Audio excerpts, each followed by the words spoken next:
Praise the lord. ఈరోజు bible రీడింగ్లో 9వ రోజు డే 9. మనము ఆదికాండం 9వ అధ్యాయం చదువుకుందాం, మొదటి నుంచి చివరి వరకు. మరియు దేవుడు నోవాహును అతని కుమారులను ఆశీర్వదించి, మీరు ఫలించి అభివృద్ధి పొంది భూమిని నింపుడి, మీ భయమును మీ బెదురును అడవి జంతువులన్నిటికీ ఆకాశ పక్షులన్నిటికీ నేల మీద ప్రాకు ప్రతి పురుగుకును సముద్రపు చేపలన్నిటికీ కలుగును, అవి మీ చేతికి అప్పగింపబడి ఉన్నవి. ప్రాణము గల సమస్త చరములు మీకు ఆహారమగును, పచ్చని కూర మొక్కలనిచ్చినట్లు వాటిని మీకు ఇచ్చి ఉన్నాను. అయినను మాంసమును దాని రక్తంతో మీరు తినకూడదు, రక్తమే దాని ప్రాణము. మరియు మీకు ప్రాణమైన మీ రక్తమును గూర్చి విచారణ చేయుదును, దాని గూర్చి ప్రతి జంతువును నరులను విచారణ చేయుదును. ప్రతి నరుని ప్రాణము గూర్చి వాని సహోదరుని విచారణ చేయుదును. నరుని రక్తమును చిందించు వాని రక్తము నరుని వలననే చిందింపబడును. ఏలయనగా దేవుడు తన స్వరూపమందు నరుని చేసెను. మీరు ఫలించి అభివృద్ధి పొందుడి, మీరు భూమి మీద సమృద్ధిగా సంతానము కని విస్తరించుడని వారితో చెప్పెను. మరియు దేవుడు నోవాహు అతని కుమారులతో, ఇదిగో నేను మీతోనూ మీ తదనంతరము మీ సంతానముతోనూ మీతో కూడానున్న ప్రతి జీవితోనూ, పక్షులేమి పశువులేమి మీతో కూడా సమస్తమైన భూజంతువులేమి ఓడలో నుండి బయటకు వచ్చిన సమస్త జంతువులతోనూ నా నిబంధన స్థిరపరచుచున్నాను.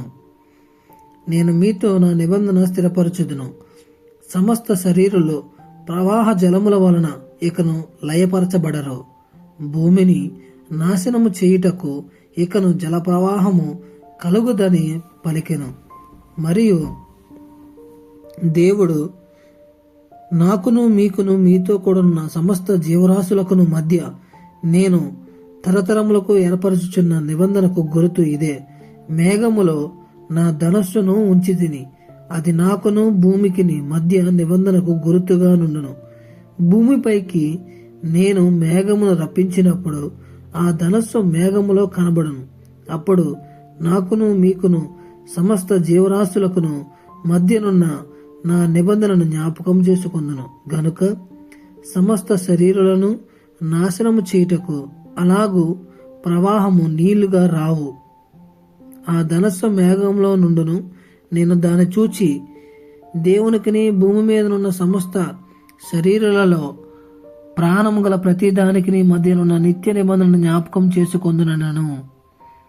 మరియు దేవుడు నాకును భూమి మీదనున్న సమస్త శరీరులకును మధ్య నేను స్థిరపరిచిన నిబంధనకు గుర్తు ఇదే అని నోవాహుతో చెప్పాను. ఓడలో నుండి వచ్చిన నోవాహు కుమారులు షేము, హాము, యాపేత్ అనువారు. హాము కానానుకు తండ్రి. ఈ ముగ్గురు నోవాహు కుమారులు. వీరి సంతానము భూమి ఎందంతటా వ్యాపించెను.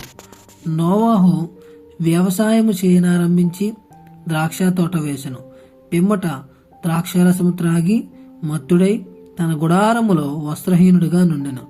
అప్పుడు కానానుకు తండ్రి అయిన హాము తన తండ్రి వస్త్రహీనుడై ఉండుట చూచి బయటనున్న తన ఇద్దరు సహోదరులకు ఆ సంగతి తెలిపెను. అప్పుడు షేమును యాపేతును వస్త్రం ఒకటి తీసుకుని తమ ఇద్దరి భుజముల మీద వేసుకుని వెనకకు నడిచి వెళ్లి తమ తండ్రి దిశములను కప్పిరి. వారి ముఖములు వెనక తట్టు ఉండుట వలన తమ తండ్రి దిశములను చూడలేదు. అప్పుడు నోవాహు మత్తు నుండి మేలుకొని తన చిన్న కుమారుడు చేసిన దానిని తెలుసుకుని, కానాను శపింపబడిన వాడై తన సహోదరులకు దాసానుదాసుడగును అనెను. మరియు అతడు షేము దేవుడైన యెహోవా స్తుతింపబడునుగాక, కానాను అతనికి దాసుడగును. దేవుడు యాపేతును విశాలపరచును, అతడు షేము గుడారంలో నివసించును, అతనికి కానాను దాసుడగును అనెను. ఆ జలప్రవాహము గతించిన తర్వాత నోవాహు 350 ఏండ్లు బ్రతికిను. నోవాహు బ్రతికిన దినములన్నీ 950 ఏండ్లు. అప్పుడు అతడు మృతి పొందెను.